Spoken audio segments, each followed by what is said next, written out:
Hi, I'm Sunny J, and I heard you say you wanted to write a book.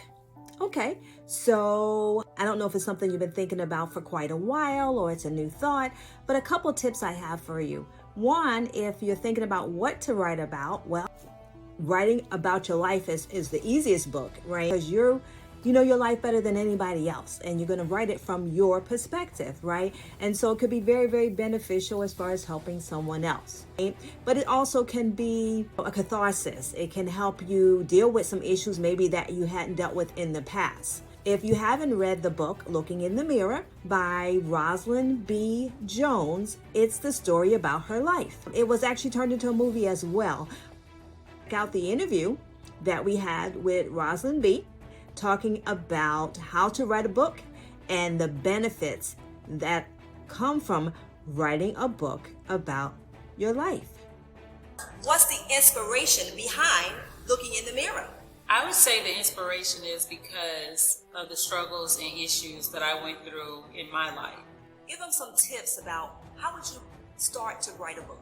If you're going to write a book, I would say get a notebook pad and jot down stuff and line it up so that, because you have chapters, so that you have everything in each chapter that's pertaining to that subject.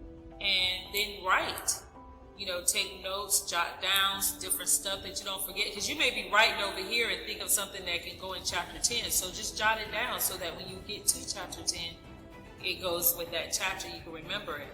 So that's all I would say. It's like a journal, just write. Right, absolutely. First, just take the step and write. You got it right, right? Because you'll never have a book if you don't get started, right? So, writing a book is good. It's a way out. It's a way to release all that hurt and to let it go. And then I had a final cry. Because even though you cried throughout all your struggles and, you cried all those tears and you think you're done. And as we get older, we bury stuff. We bury and we bury and we bury and we bury. But then when you write a book and you're unloading, and it's kind of like pulling a scab off of a wound, because now you got to deal with that hurt all over again.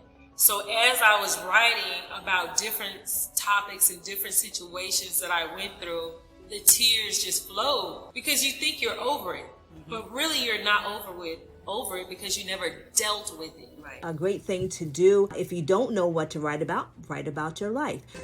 Everyone has testimonies, absolutely. Some are braver than others to tell it. I'm Sunny J, and I hope that helps you get started on that wonderful book you're wanting to write.